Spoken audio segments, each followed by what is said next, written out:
스톡옵션 부여라는 게 아무래도 좀 법적인 문제랑 세무적인 이슈들이 섞여 있어가지고 저희 파트너사인 최인희 법률사무소와 함께 법적인 부분과 세무적인 이슈를 한 번에 해결할 수 있도록 부여 전반에 대해서 전체적으로 도와드리고 있습니다.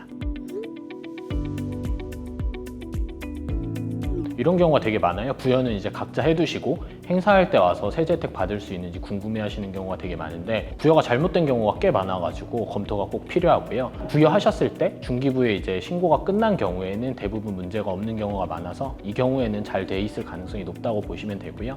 신고가 되어 있지 않은 경우에는 가급적이면 검토를 받으시는 게 좋습니다. 제일 큰 문제는 이제 스톡옵션 자체가 법적으로 좀 무효가 돼서 스톡옵션이 취소될 수가 있고요. 극단적으로는 투자 유치나 M&A 과정에서 잘못 부여했던 스톡옵션이 문제가 될 수도 있고, 그리고 스톡옵션 부여 자체는 문제가 없더라도 세제 혜택에서 문제가 생겨서 행사자분들이 받을 수 있는 세제 혜택을 받지 못할 위험이 존재합니다. 스톡옵션은 이제 부여할 때, 행사할 때, 그리고 양도할 때 이렇게 세 가지로 나눠서 볼 수 있는데 부여할 때는 세금이 발생하진 않고요. 행사할 때 제일 먼저 행사할 때 시가랑 처음에 부여했을 때 행사 가격과의 차이가 근로소득세 혹은 기타 소득세로 과세가 먼저 되고 최종적으로 양도하실 때 최종 양도가액을 기준으로 한 번 더 세금이 발생합니다.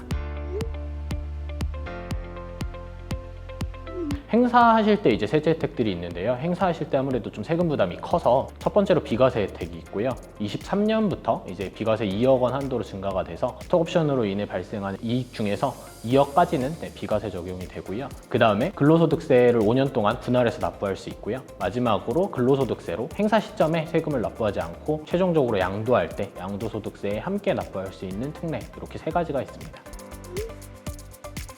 행사할 때 이제 주식의 가치인데요. 상장 주식 같은 경우에야 시가가 어느 정도 명확하겠지만 비상장 주식은 시가가 얼마인지 좀 불분명한 부분이 있어서 세법에서 정한 방식에 따라서 시가가 산출되는데요. 기존에 이제 구주를 매매했던 사례가 있다면 해당 구주 매매 사례가액이 시가로 인정이 되고요. 구주 매매 사례가 없다면 상증세법에 따라서 평가한 가액이 시가로 인정됩니다. 여기서 주의할 점은 투자 유치 받은 금액이 있다면 이 금액은 시가로 인정되지 않기 때문에 주의하실 필요가 있습니다.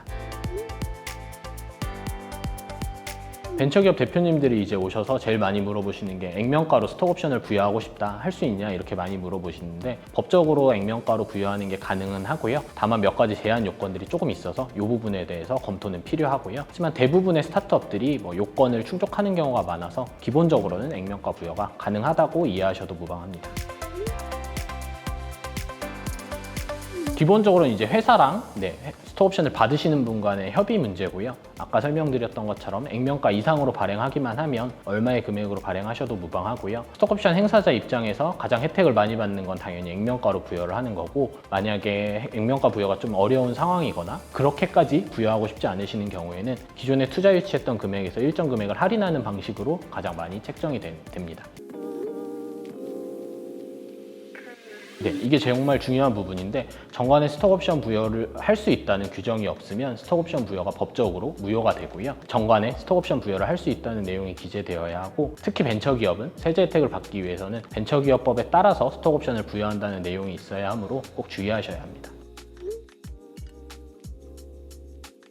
가끔 이제 정관의 내용이 있다고 계약서만 쓰고 끝내시는 분들이 있는데 스톡옵션은 꼭 주주총회 결의가 필요하고요. 주주총회 결의를 하고 그 내용을 바탕으로 계약서를 쓰시고 나서 최종적으로 중기부에 스톡옵션을 부여했다는 내용을 신고하시면 마무리가 된다고 생각하시면 됩니다.